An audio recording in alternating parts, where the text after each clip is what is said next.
I am so happy. Dear listeners out there, it's always a special episode, but when you finally get to sit down with one of your best friends that you've known for the longest time, that you have been gently, sometimes harshly, persuading, pursuing, pushing to come in and sit down in your podcast chair, when it finally happens, it feels a little bit like Christmas, a little bit like I woke up and I was allowed to have a present before the big event. So I'm a little bit hyper, super excited. Dear world, today we present Ida May. Ida May is an amazing woman. Like myself, you have done so many amazing things. We just had this chat, like you could have had 10 different careers. I will read up a little bio so that people understand a bit more about you before we get into your life. So, Ida May is a Scandinavian actress, movement director, and holistic coach who treats movement as her primary language. Based in London, Ida has carved a unique niche at the intersection of artistic performance and wellness, recognized by Adidas as one of the city's leading innovators. From her stage debut at Riverside Studios to coaching icons like David Beckham and directing global campaigns for Nike and Peloton, her work is rooted in a 360 mythology of breath, body, and mind. By blending technical discipline of a professional dancer with the emotional intelligence of an actress, Ida empowers her clients to move beyond perfection and toward true connection. Whether she's performing in a psychological drama or leading an international retreat, Ida's focus remains on the art of feeling. She's here to show us how to bridge the gap between physical high performance and soulful, grounded presence. Welcome to the podcast, Ida.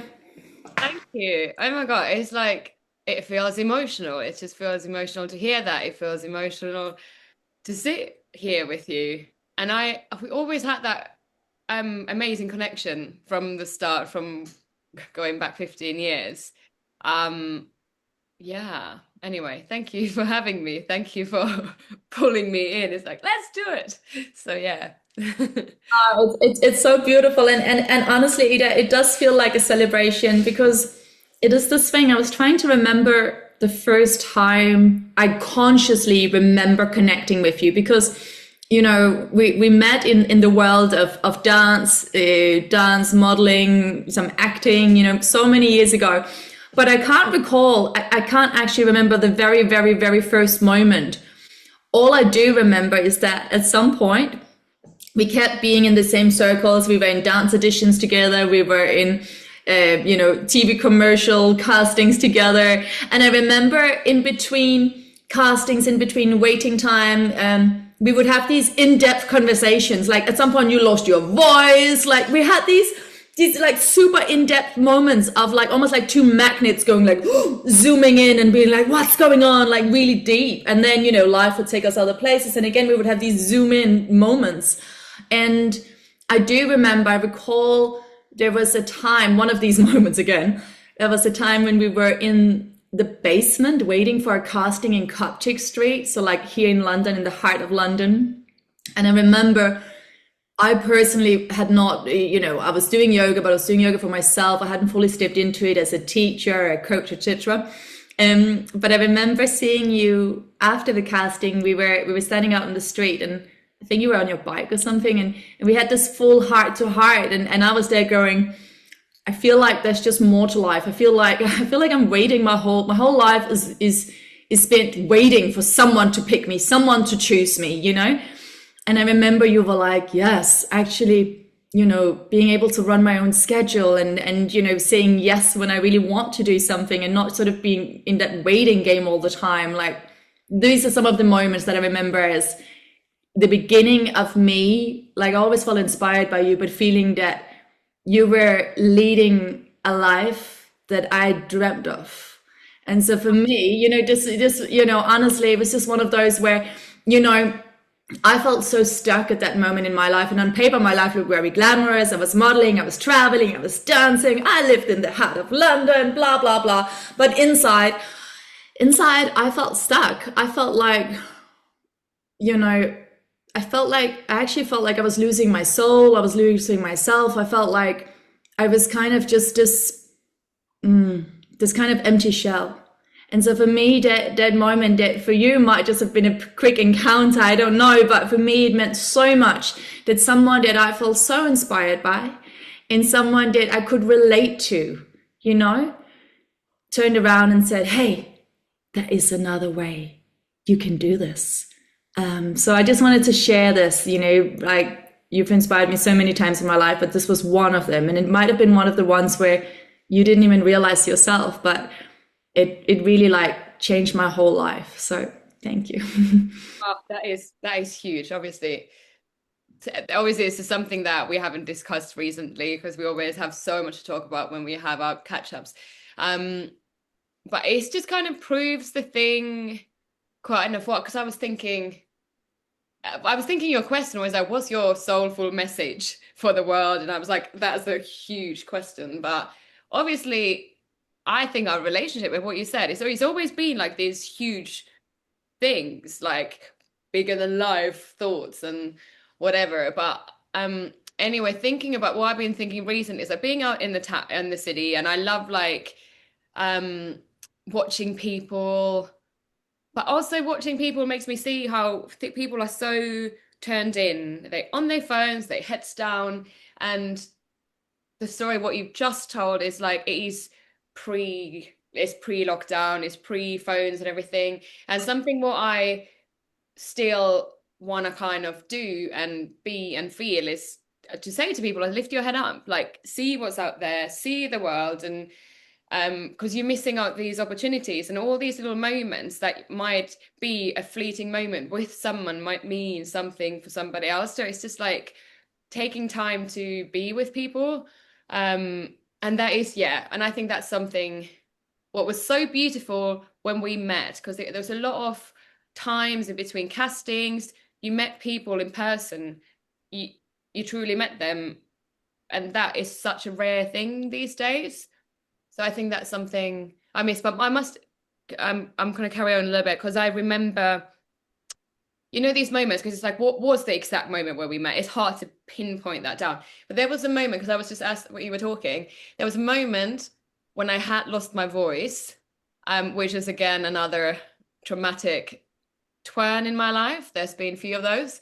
And I was thinking, what do I do with my life? I was just like kind of getting my rehab to get my voice back, and I remember, I think I was still in the casting. I was like, oh, I'm still gonna do this, and yeah, I can't really talk, and I need to rest my voice and whatever. And I remember you wrote me a Louise Hay's thing about a voice, and I was like, and that part I was like, oh yeah, it's a bit spiritual, isn't it? And it's like, but you were like, just do this, and I was like, okay, I have nothing to lose, because obviously it was like whatever, but it was such a that is something I do remember that. And then I remember reading it, and I still up to this date, I'm always like looking at Louise Hay, and why is this symptom? Why is this hurting? And where is this coming from? It's like, again, it makes sense. But I think that's it's such a deep kind of magnetic situation, and going quite deep into it. It's not like, you know, it's like, oh, you lost your voice, we got a casting, where are you going next? And but it was like, here's a note. 100%. And I feel like, you know, this is how our connection has always been. And also to listeners out there, back then, like when I first met you, I would have been in my early 20s. And so to have this conversation, like everyone else is there, like you said, like, oh, let's get to the next casting. I don't know why I have such a high voice, but right? And then you and I are like, huh, someone took your voice away.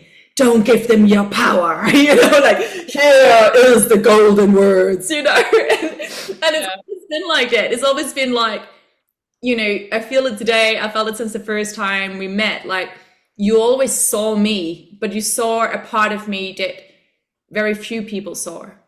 You know, maybe I didn't share it, I don't know, but you saw a part of me that that I also feel like I always see in you, and it's kind of this anchoring energy. Like even though we might just have met briefly in early Ida and Josie days, right? Like, but we always had these like super heart to heart moments in the mix and the chaos of like of life and of London life and of trying to find our feet in a city that was always moving, and living as two dancers, completely self-employed, completely well, up to chance. Let's see what happens, da da da.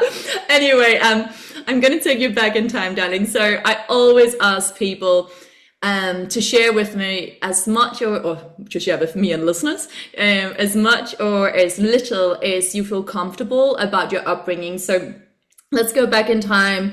Where were you born? What kind of family system were you born into? And let's take it from there. So.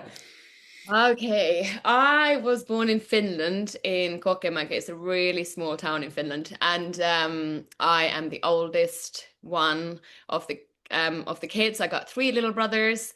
So we had a big family, or we have a big family. But I think, yeah, being the only girl and the oldest one, I always felt like I had to like carry like and be like an example for my brothers. I really wanted to look after them. And I also wanted to be a good example, I think. I think that's just something probably that a first, I've heard this before, like a first sibling of the family. But on the top of that, being the only girl, I think there's something there. But yeah, I lived in the countryside. I used to ski to school. That used to be my thing, what I said to castings when they was like, tell me something different about yourself or interesting. I was like, yeah, I used to ski to school. Um, which in London is like, what, you skied? But yeah, we always made a little cross-country track through the forest to the little school where we had 24 kids in the whole school from year 1 to 6. So that's my childhood kind of. And now yeah, so that is yeah, that's my childhood. So it's complete contrast to us like, oh, I love being in the city, and so yeah. And I love that. And so, in my head, I just saw little Ida out in, I don't know, this is what I was seeing. I wasn't actually seeing snow. I was just seeing flowers everywhere out in the beautiful countryside with nature everywhere, like these big, tall, yellow flowers, you in some floaty dress. I don't know. This is what I was seeing, right? Now, so little Ida walking around there, maybe perhaps with a dandelion in her little left hand as she's 6 years old, sort of singing, dancing in her own dreamy world. I don't know if that's how it was, but at some point, what I'm interested in, so you grew up in that place on so many levels, so idyllic, so beautiful, so all of this. When did you start daydreaming about another city, another life? Like what do you remember some inspiration, something Yeah. place? Yeah, I think it's hugely come from my dad because my dad used to travel a lot for his work. He still does, but or not so much anymore. But anyway, he used to travel a lot, and I remember I always thought it was so exciting when he came back from these travels.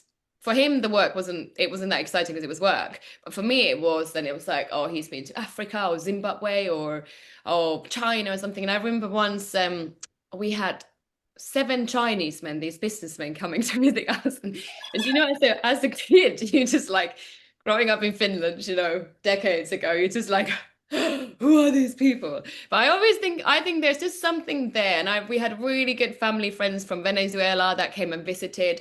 That's when I was a teenager, and it was my mum's and dad's friends, this couple, and I remember they in Venezuela, they always dance. They have dinner and they dance. And because I was a dancer, so mum and dad was like, oh, you gotta go and dance with them. So they were teaching me how to dance these Venezuelan dances, which is not what I studied. I was doing ballet and jazz, not like these Latino something. And I was so embarrassed. I was so embarrassed. But but I think these are the kind of the glimpses that actually made me just like want, and that though the early glimpses of like, oh, I want to explore the world, I want to travel, like my dad's traveling and it's exciting.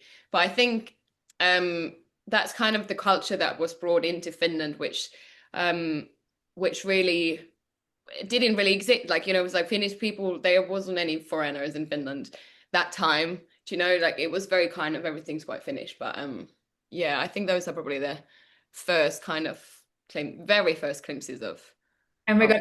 No, I love that. And it makes so much sense because, I grew up in Copenhagen and Denmark, as you obviously know. But I remember, so I was born in the 80s. So in the 90s, in the early 90s, I remember my cousin, it might have been like 91 or something, maybe even 89. I don't know. I remember my cousin, and the whole family was very excited because, similar to you, like we almost had no foreigners. I mean, we had tourists coming to Denmark and to Copenhagen, but we didn't really have a lot of immigrants. So you walked around the street, it was just lots of Danish people that looked like you, right? And then anyway, and then I remember my cousin was like off to Paris to study, and we were all like, oh, she's going to Paris, it's so exciting. And then, I remember she came to say goodbye to us, and we had this big farewell thing. And I remember even in my childhood brain, and honestly, I would have been like 4 or something, but I remember being like, if it's possible for her, it's possible for me, right? It's those people that we can relate to, where we're like, well, they're walking down that route, it means that might be an open route for me too. And so I love that this is also was actually you had a similar thing that you had. Okay, I didn't know foreigners come as such, but like it was people that were somehow in my circle that inspired me to think, oh wow, there's another way of living life. So now, from the Venezuelan dancers at the dinner table of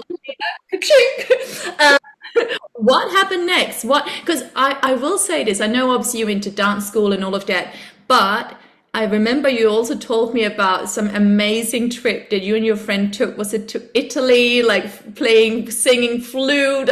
We have to share this. This is one of my favorites. yeah, what happened next? Obviously, but before I did that, so I think there was another. I always was dancing, and I got into a dance company, and we traveled to South Korea when I was 15. So that was the like another dance kind of took me somewhere very exotic at a time. But yeah, obviously that as I always wanted to travel, and I have a friend, really good friend, who's still now back in Finland with her family, who's also traveled a lot since then. But we were excited to explore, and we had this idea we're going to go to Sweden, work there for the summer. We were 16, 17, something like that. And I remember her cousins lived in Sweden, and we were like, okay, we're going to make it work. And just obviously we speak Finnish. We studied a little bit of Swedish at school, and taking the phone and just finding out numbers, because it was, yeah, it was so long ago. Emails didn't really exist.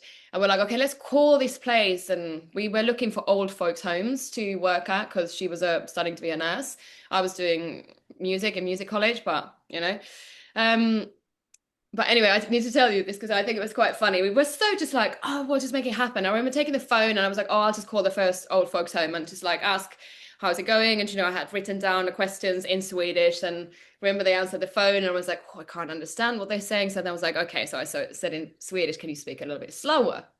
So yeah, and then same thing, they just answered something. I was like, I have no idea what they said. And then I was like, okay, taka hey. I was like, thanks, bye.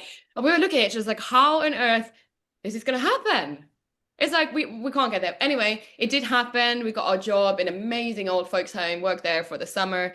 Um, um, oh yeah, but before we actually got no, we also traveled to, yeah, there's so much into it. Anyway, at one point we ended up working 3 jobs in Stockholm, with working cleaning boats, those cruise ships in the morning, then going to old folks home, after that going to a burger place, and I literally worked from like 5 a.m. till 3 a.m. But that's what you did when you were like 18, 17, I think I was actually.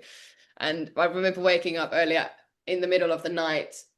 We had little mattresses on the floor there, and asking us like, vill du ha en burgare eller något?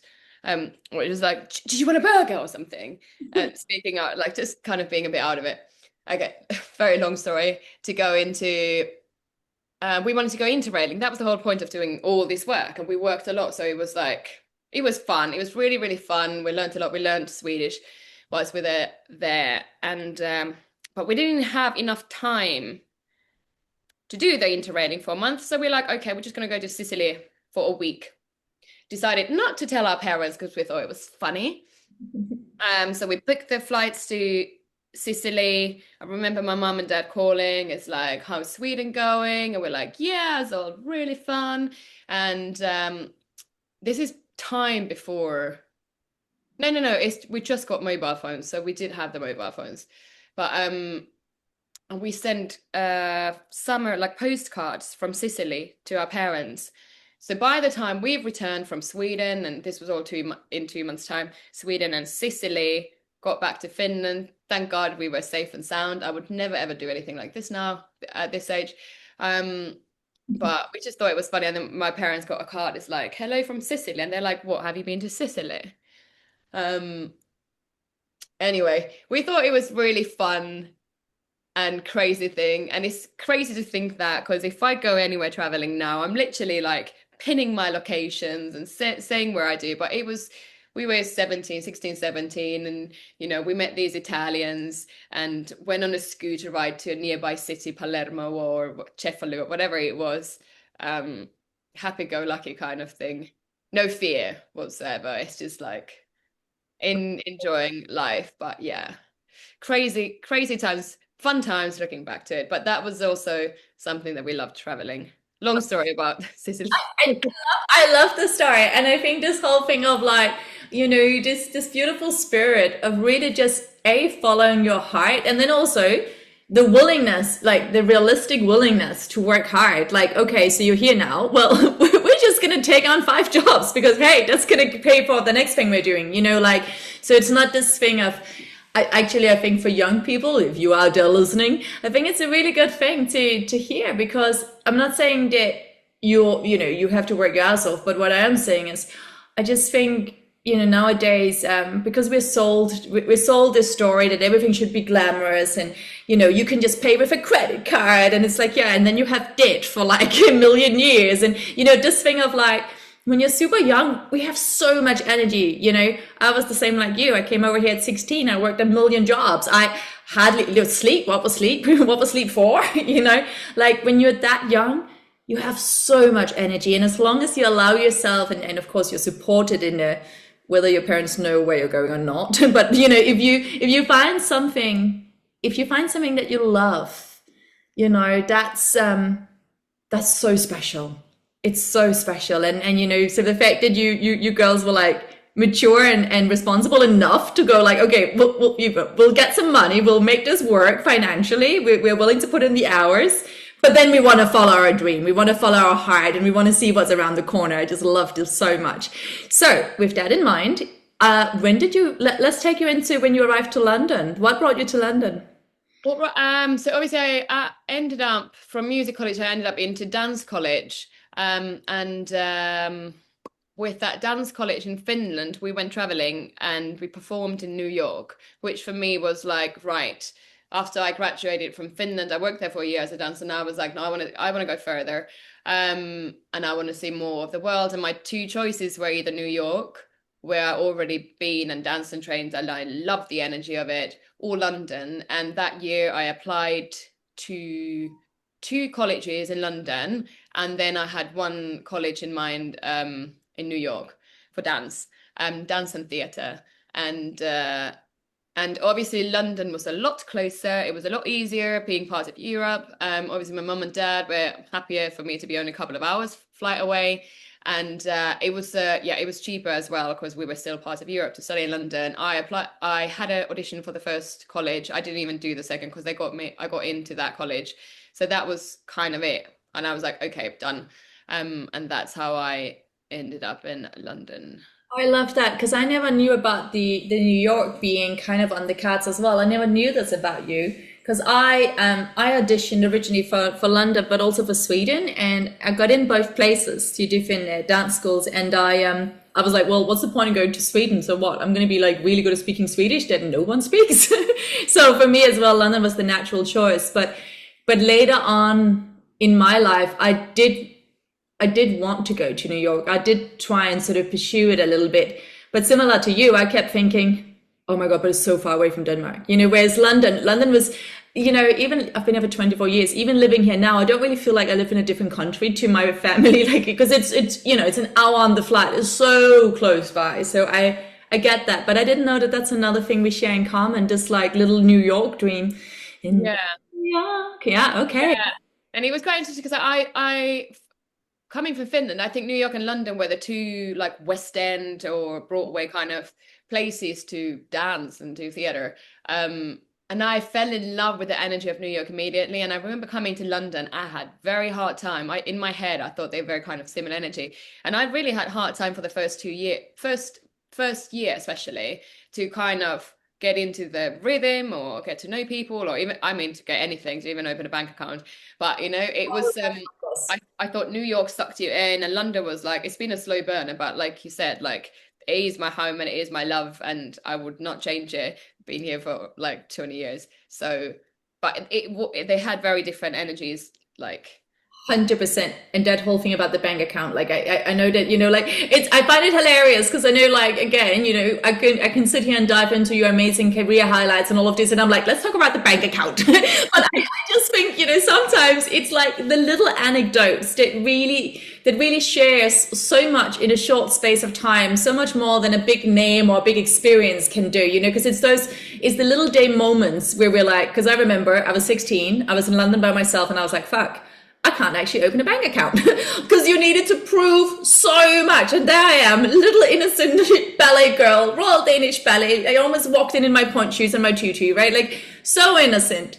And yet here the bank is like, well, little Miss McGrill, we need all these 500 documents. And I just sat there like, oh God, like, what happens now? So and then also getting a phone contract. Did you also have a problem with that when you first came?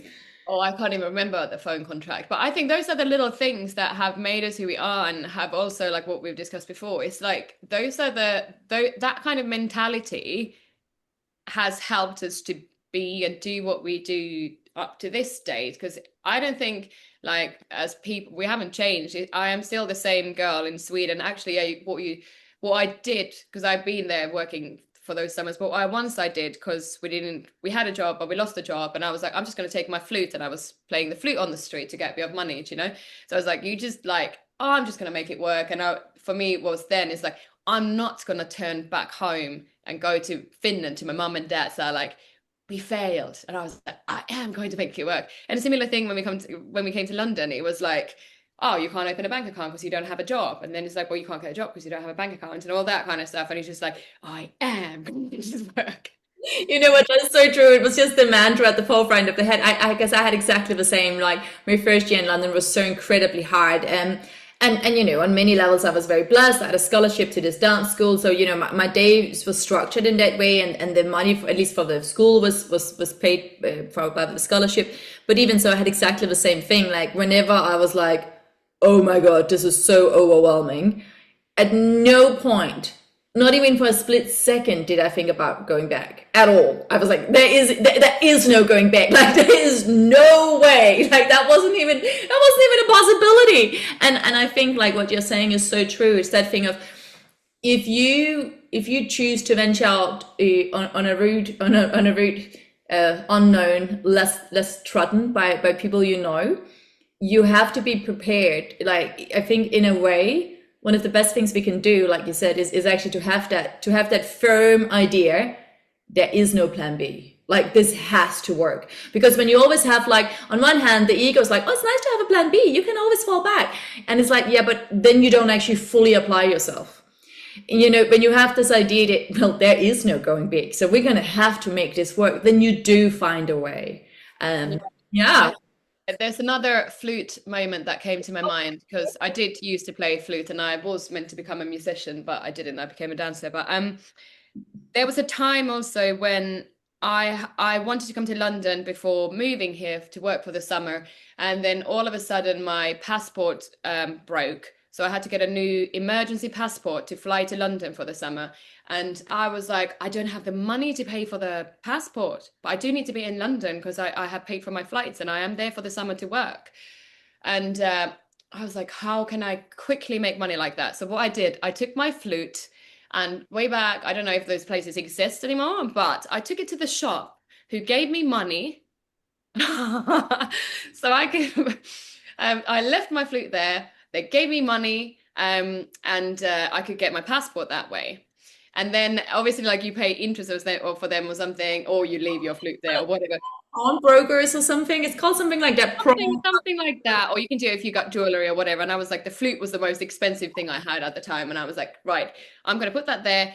Came to London, worked in London for the summer, came back and bought my flute back. But do you know, it's just like that kind of thing when there is no plan B. Or maybe it's a reminder of me at this age and time and today, to say as well, when there is like, you make it work as long as you have the dream. If like whether it's my dream to travel to Sicily or whether it's my dream to move to London, it will happen if it's meant to happen, and you'll find a way if it's meant to happen. No, I get that 100%. And thank you so much. Again, thank you so much for sharing that story because again, like it's these super honest stories, not the stories of like, yeah, I came over and then guess what? I met this amazing person and then I was just on film set and everything is amazing. Like those moments, okay, they're fun, they're good. It's also, of course, it's what keeps us going as well, right? The validation that actually, okay, this is working out for you, you know, it's not just all hard, but also having the conversations like you literally going like, what do I own?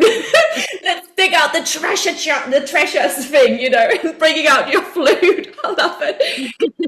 And actually, again, you know, like looking at the serendipity, like this teeny tiny moment that I'm pretty sure no one else has ever interviewed about you know, ever asked you like, what was that one pivotal moment? And then you go like, the moment where I had to sell my flute, you know, but had it not been for that flute, you wouldn't have had the cash for the passport, right? And maybe you and I would never have met, who knows? Like, but in that moment where if you had been a different person, you might have gone, okay, you know what, I'm going to call up mom and dad, I'm going back home, you know, just going to need to resettle, like all of that. But you didn't. You were like, fuck this. Au revoir, Mrs. Flute. Oh my God. I love it. Yeah, anyway, so here you are, you've arrived in London. The first year you said was super, you know, very difficult. If I'm sure there were also good times, but definitely a difficult experience. Then you get into this point where you're working. I mean, you're so successful as a dancer, you know, such an amazing dancer. I remember always watching you in auditions and I was like, oh, and you had short hair back then. You had like your short blonde hair. It was your signature iconic look. Ida May with the short blonde hair. Wow. I mean, you know, just the most amazing dancer. And then, you know, of course, you went in, you know, you were choreographing, you were modeling, you know, and again, to listeners out there, Ida May, again, you still are, but also in those days when I first met you, I think I had like heard about you. You were one of the iconic dancers in London. And so, you know, this amazing woman, always in all the TV commercials, all the, you know, this and that, wherever you look, you were there. And I remember walking down the street and I think you did a campaign for Colors of Benetton. Remember you did a Benetton, didn't you do a Benetton, or was it Benetton or was it Uniqlo? Maybe it might have been. Oh no, I think what you're thinking is maybe Esprit. It's in the same. That's true. It was one of the ones where everyone is like, that sounds bad, but like everyone was a different species or not different race, right? And then there's you. It's a big dance move. It was a with my flute again. No. Yeah. But obviously not in the pictures, but this is actually, I don't know why this has become a flute conversation. But and this this was my first big campaign on the, like, you know, billboards, and, you know, coming from being a dancer doing all these dance jobs, and then it was like, oh, this is the commercial job now. And but anyway, what they did for us for the TV advert, they obviously like gathered information about us, our skills, what we do, and they brought us one talent at a time. So we were like chosen 6 kind of whatever different people, and I was obviously the white blonde, bleach blonde girl there. And they brought me onto the studio, and it's huge studio. There's about 20 people, and the cameras, everything ready. And I go in there. So this was all a surprise, and we were not allowed to talk to each other because they did different things with each of us, and they filmed all this for the advert because that was the whole thing. But so you walk on stage and they just pinpoint to you. It's like you or not stage, on set, and where you go and stand. And I stood there and I was like, this is really weird. Normally, you know, the director's like, hi, let's do this, and no one says anything. And I'm just like standing, it's like, what on earth is going on? And obviously they wanted all that kind of expressions to be filmed. And then they pointed down and I had to look down. I was like, they brought me a flute on set. And I was like, who has told them? And then it was like, obviously my agent probably knew that I used to play the flute or whatever. So they were like, yeah, pick it up. And I had to play this Christmas tune on the flute. And it was just wild because I obviously haven't played flute for 10 years, but I still could. But it was just, that was the Esprit campaign also. But what you saw way back then. But the flute was there. Okay, this flute thing is turning into like next level red thread. The story of the guy who's like playing the flute and the whole village follows him. This is like what's happening right now. Yeah. Oh my God. Okay, so I mean, I'm gonna take a breath. I can't believe that this flute is just like being woven into the tapestry of your story and your life story, and actually has brought you so many good things, and has come from that, and has come from amazing. Okay, anyway, I want to, just because I know we don't have all day, and there's so much of you that I want to, I really want listeners to feel inspired by. So, my love, tell me share with me, please, one of your favorite moments in living life in London, let's say within the first sort of 5 years of you being here. Just share with me a favorite moment. Could be a career highlight, could be a favorite moment with friends, anything at all. First, I think career highlight was definitely London Olympics. I was in the right city, right country, right time, and I was dancing at the Olympics, which is, especially looking back to it, I think it's more of a highlight. When it happened, you just like, oh, it's happening, and you're just like doing it. But I think looking back to it, I think it was the kind of things that had to be in place for it to happen. Like I said, right time, right age, right time in my career to be that level of a dancer. But I also, some of the highlights has been just like making things happen. We lived in a warehouse, and I was literally having a walk with my friend Anu the other day on the canal in East London, and she said like, do you remember when we did a shoot in that warehouse? And I was like, oh my God, but we just kind of made things happen. You couldn't access that warehouse by foot. We had to get a canoe, and as you do. So we got a canoe. Anu made me this outfit, and I was modeling, and then a friend of ours was taking photos. So we did this pretty cool editorial thing at the time. So I think that was kind of the fun part of, the first 5 years. You just like make things happen. You met all amazing people, and we all had ideas, and you just like, oh, let's do it. There was just like, that was very exciting, and that energy was very exciting. And also obviously being in the big city of London was very exciting. Yeah. Oh, 100%. I love it so much. And it's similar to me, because I when I was modeling all the time, and well, dancing as well, but that thing of like, you and we can walk down the street in London, and you almost can't walk like 10 steps without going, oh, I did a shoot in that building. Oh, I had a casting in that building. Oh, actually, a friend of a friend had a thing in that building. Like, like the whole of London, I felt like London was my playground. Like, and I mean, I know we're not going into the deep dark shadow, like, oh, life was tough. Like, I had so many tough stories in the city, but if we're just going on a light note, every day I would kind of wake up and it felt like an adventure.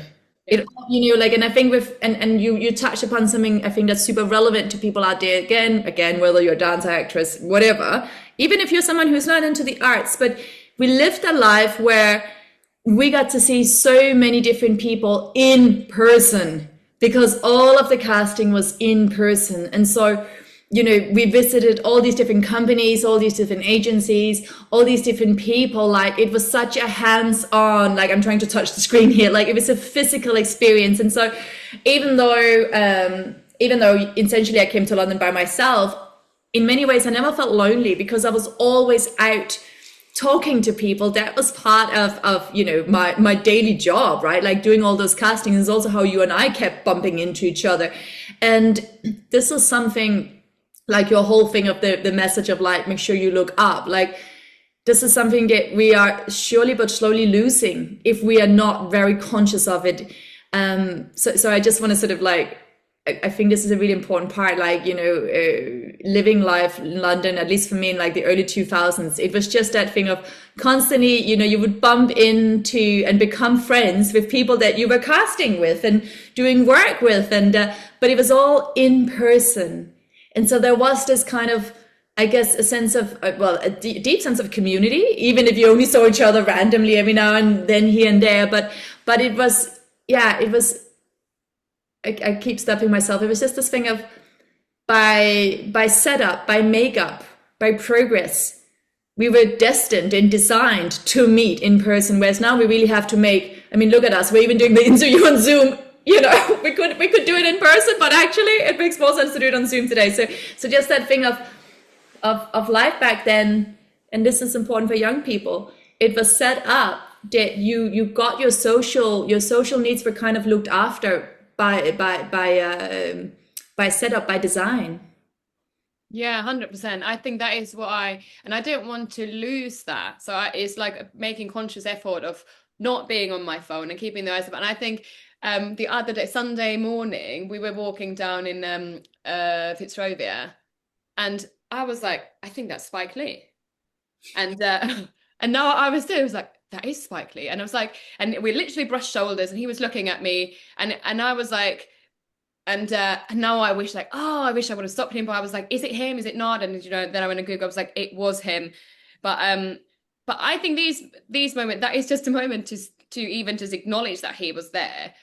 But if I was on my phone, and I think we are, and I am guilty of doing it myself as well. I'm in a tube, but I'm on my phone, and it's like, it's like, but we are. I think we're missing that magical energy. What we had, the chances to meet people or see people or see something. And I think actually, I was listening to Patti Smith saying this daydreaming thing. It's like how important it is to daydream. That's when the creativity happens.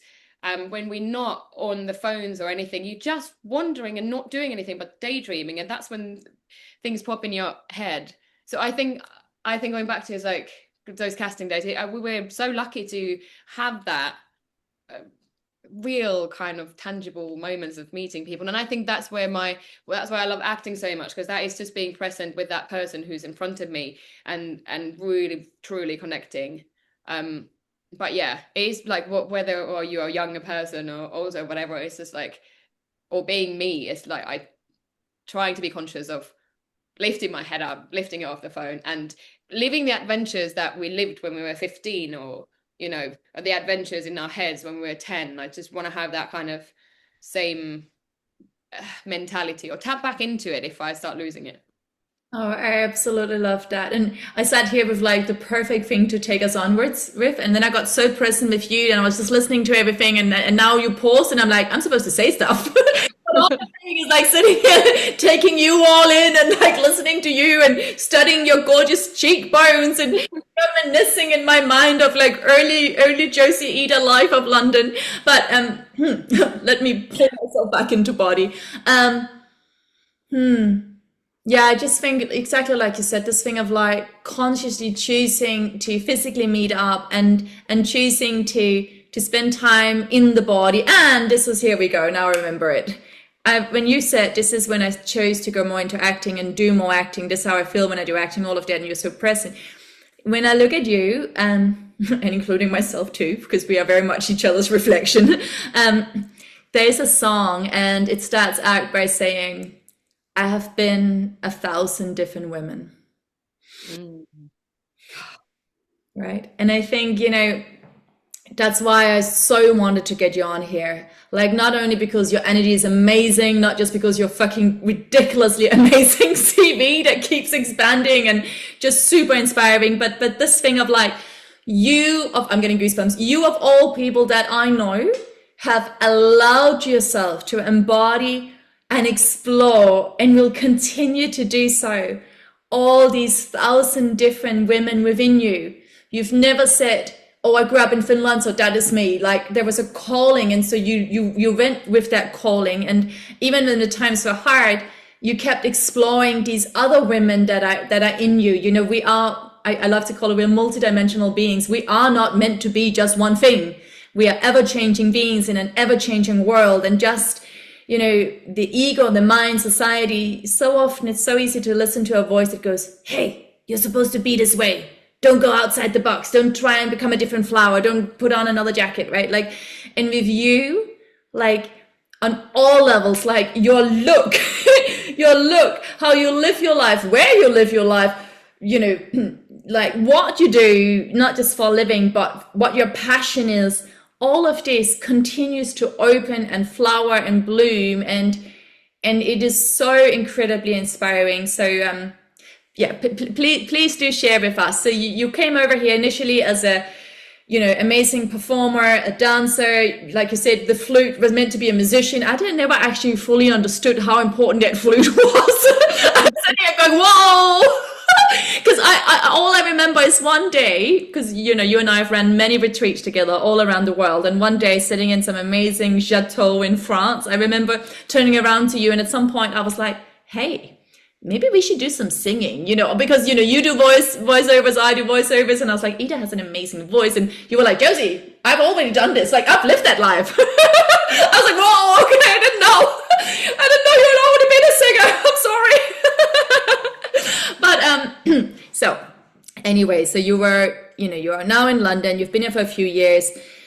At what point did you, because obviously you went from dancing, performing, then you know, and it was never like oh, now we do a big cut from I'm a dancer and now I'm a wellness coach, or you know, now I'm a coach, I'm a movement director. It was never just one or the other. It was always a growing and expansion. But share with us, let's go into the, like a few moments where that first transition that I remember. So I remember when I mainly knew you, as in we would always bump into each other through castings, dance auditions, all of that, and then all of a sudden I was like, oh, Ida teaches yoga, and Ida is also the choreographer and the movement director. So that's one of the first transitions I remember. Share a little bit about that with us. I think it's like all kind of happened really organically. How I fell into I mean, I always did yoga, even already in Finland. I did love yoga. So yoga was always there as a kind of a support for dance. And I just found something quite grounding about it. So I always did that.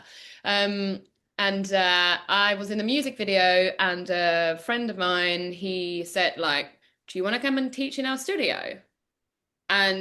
And I was like, well, and he was like, we got auditions coming up if you want to audition for us. And I was like, yeah, sure. So I auditioned and started teaching at Frame Shoreditch at the time. And it was all kind of dance-based fitness things. And meanwhile, I had done my yoga teacher training, because I was obsessed with Bikram. I was literally there like 6 a.m. It was like, you know, the days when you're just like, there's no, like, I used to go out, and then be at 6 a.m. and doing Bikram, and it was like sweating all out, and you know, it was like, and then work in the day, whatever. But I loved Bikram. Thankfully, I never did that training, but I worked at the reception at Fierce Grace Hot Yoga Studio, and they did their first Fierce Grace teacher training in London, and I was like, it's a no-brainer. I'm going to go into it. And even when I was doing it, I was still running into castings at lunch break, and it was quite intensive because it was 200 hours within a month in London. But that's kind of how I fell into yoga. And I think loads of people have always asked me, is like, where should I do my teacher training? And I always say, like, go abroad, take 2 months off. Because for me, it was convenient, and it just happened that way, but it was intense. And I also, because I did not fully switch into doing that, because I was like, no, I'm still doing the castings. But those were kind of the 2 moments of getting into health and wellness. And then I think One Rebel was a big part. When they opened, I wanted again, it was just, I was like, oh, this is a really cool thing, I want to be there. I saw a friend modeling for their crowdfunding campaign. I had no idea what it is. I just went and LinkedIn and direct messaged the owners and said, like, oh, I really want to work in your studio. And I remember having an interview there, and they're like, do you teach spinning? And I'm like, no.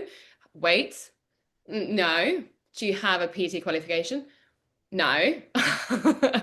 But you know, I ended up being one of the first trainers what they had, and I did get my PT qualifications, and I learned how to teach spin. But it was just, again, there was a dream, there was a vision. It was like, I want to be there. I don't know what it is, but I want to be there.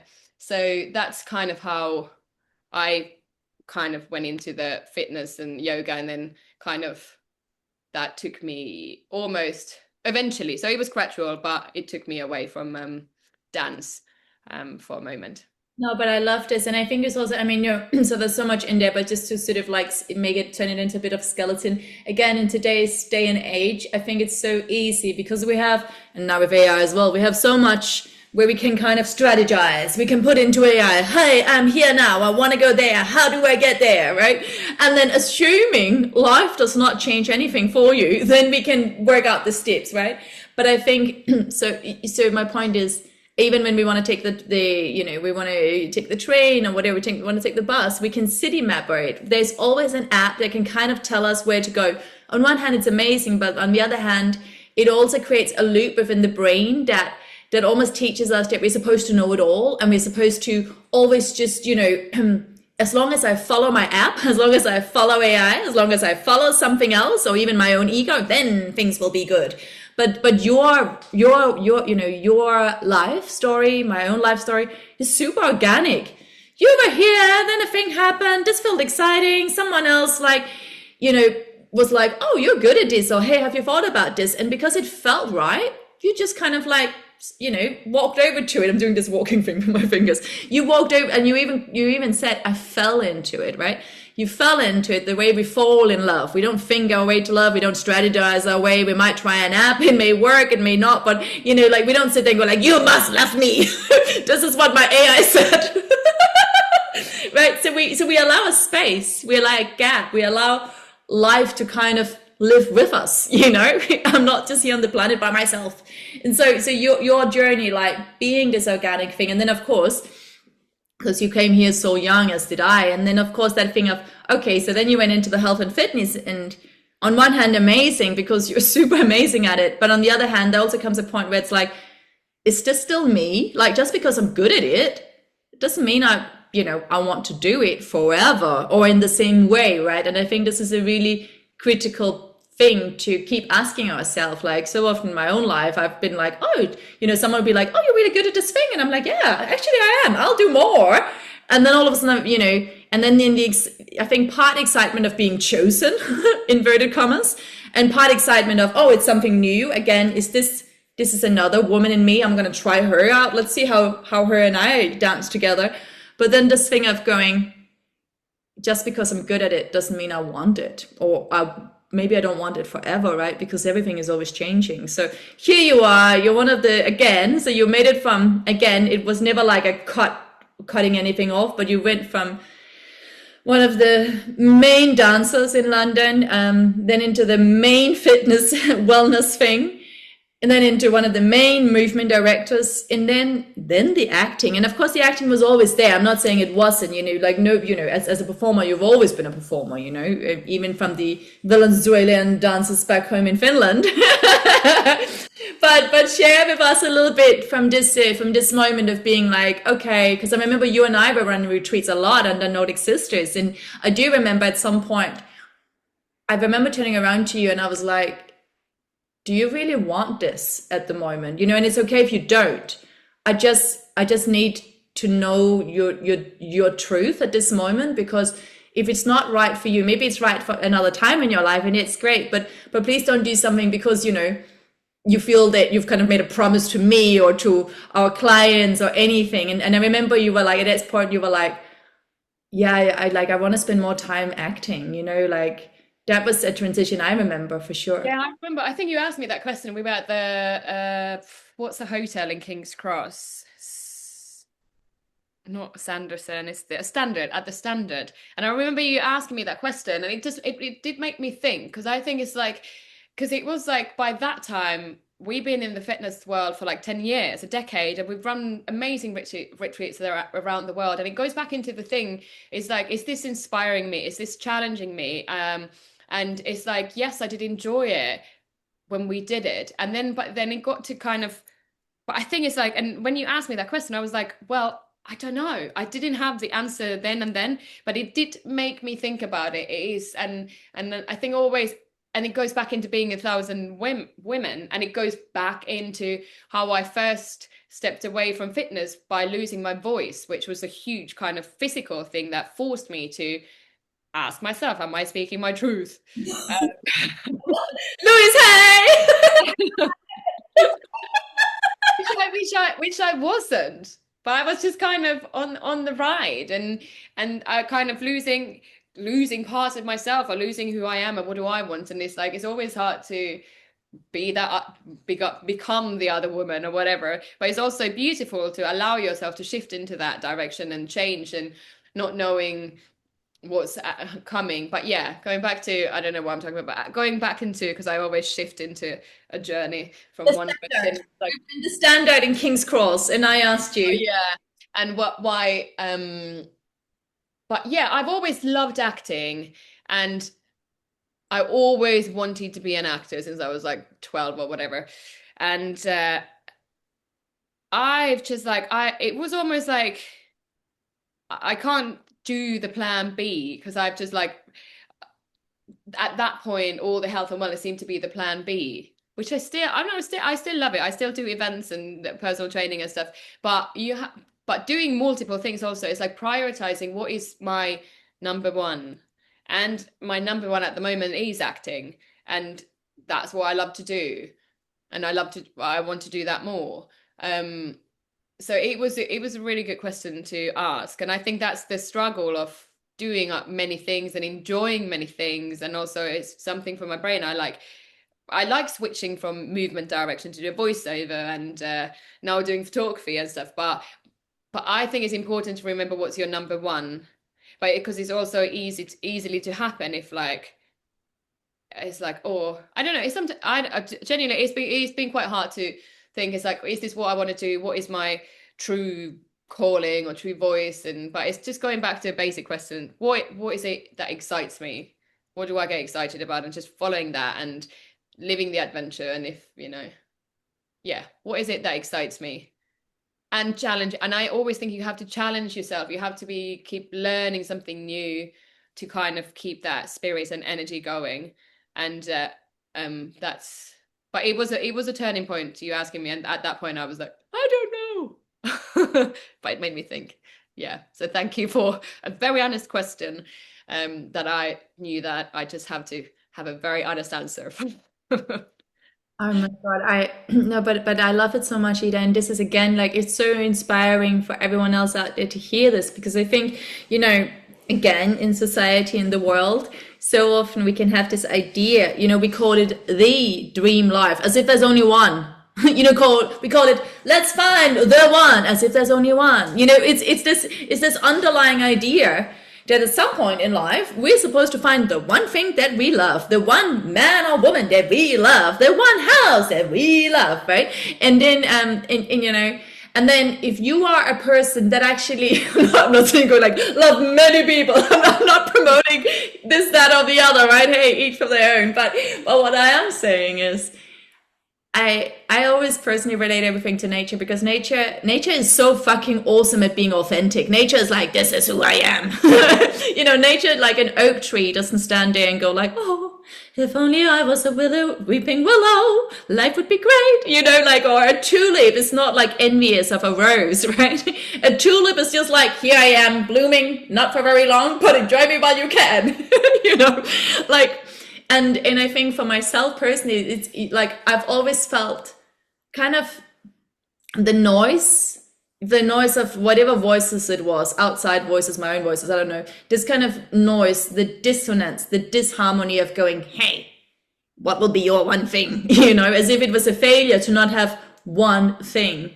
And then I always look at nature and I'm like, but nature is just fully themselves. And so if I can find fully acceptance, in fact, embracing and promoting the fact that I am an ever-changing being in an ever-changing world. And the same way I like to change my hair, and I like to change my clothes, and I like to change what I do with my time on this planet. Like you said, I love the variety. I love the variety too. And I love the expansion. As long as I'm learning, I feel like I'm growing. And if I'm growing, there's movement, then there's health and wealth. That similar thing, but that's not for everyone. So again, if you're out here listening and you're growing like, I'm supposed to know my thing, well, maybe there's many things. I'm supposed to find my person, maybe there are many people for you. Like just having that complete open conversation that I don't, we each live life so differently. But like you said, going back to the same thing, it's not about how it looks, it's not about what you do, it's about why you do it. So if you find something that excites you, that makes you feel passionate, that makes you feel alive, whether it lasts one day or whether your excitement goes away after, like 10 years, it doesn't matter. As long as it continues to feel like I can feel myself in this, I feel alive in this, I feel inspired doing this, that's the thing that matters. Yeah, 100%. Yeah. 100%. Oh, Ida. And so, I know you already mentioned earlier, but I will ask you again. So, when you look back at your life, all the way back to the girl that was taking the skis to school, that used to ski to school with a little backpack, a little girl in Finland with her dad that was traveling a lot, and with the dad that sort of like, essentially sent a message to little Ida going, hey, there's a big wide world out there and it's possible for you to be part of it. Like when you go back to her and you look at all the places she's traveled to and all of the opportunities she's had, right? Because so many people have gone, hey, Ida, come over here, you're great at this, and other people have gone, oh, we love you too, come over here. And you're like, but that's not really where I want to be. Like with the Ida you sit in today, this amazing, amazing human being with all the many women inside of you and still discovering new ones. If you had just one or two soul messages for humanity, just with what you sit in today, and I know you already said the thing about looking up, but I'm sure something came up during our talk today. What would the message be? Mm. I think my like it's just to live the life as an adventure and live it truly and live it fully and with an open heart. I think that's how I feel. Be present. I always feel like there's so many things I want to say, and it's like, but I think that's it. I think what really struck me was a gig this year. I went to see Iggy Pop. He's like 70 something, and he was so alive. He was so alive on that stage. The energy was amazing, and I was like, that's what life should be. He had so much life in him that it was just like spreading across the whole Alexander Palace where the gig was. But it was amazing, and he's 70 something. If he can do that, and his energy was through the roof, I mean, and I think it was just the life that he's lived that just was channeling through him. So I think that's my soul message, is to live your life fully. Oh my God, I love that so much, Ida. This has been so amazing. Absolutely wonderful. Live your life as an adventure and live it fully and be present. And oh, just so amazing. My love, I could talk to you all day, but obviously we have a little bit of a time limit. I want to ask if there's anything else that you would like to share, anything else at all about your life, about, oh, actually, yeah. Anything else? I've enjoyed this chat because I had no idea where this chat is going to go, because we know each other so well as well, and there's so much to talk about. I think we could talk about one topic for an hour. And I think that was the part of the magic when we did the retreats, and things just happened organically. I think, well, saying this, talking out loud, I think what's really lovely is to be quite intuitive, sometimes annoying, being quite impulsive, but kind of, I think that's just something what we both have.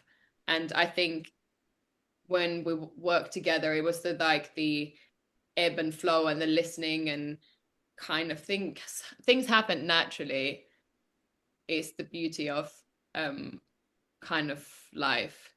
And that's been the beauty of our kind of relationship, but it's the intuitiveness is quite kind of rooted in me and in you. So I think that's just something. There's so much, I mean, there's so much we could talk about, but Yeah. yeah. I think this is absolutely perfect. I think it's rounded everything up absolutely amazing. I know we're going to send up all the links in the show, so it's not the show notes, so people can find you. But is there any specific link that you just want to already mention now? Anything special where people can find you? People can find me on my Instagram, is Ida May, with triple Y at the end. There's a little visual glimpse into my life. Obviously, I got websites for my different movement direction and things, or my yoga courses that are still there. But that's my Instagram, and feel free to message me if there's any questions or anything. I'm always happy to get some voice notes or DMs. Amazing. Absolutely love it. Well, we're wishing you all of the love and thank you so much for being here. And listeners out there, I will see you very soon. Ida, stay on the line, please.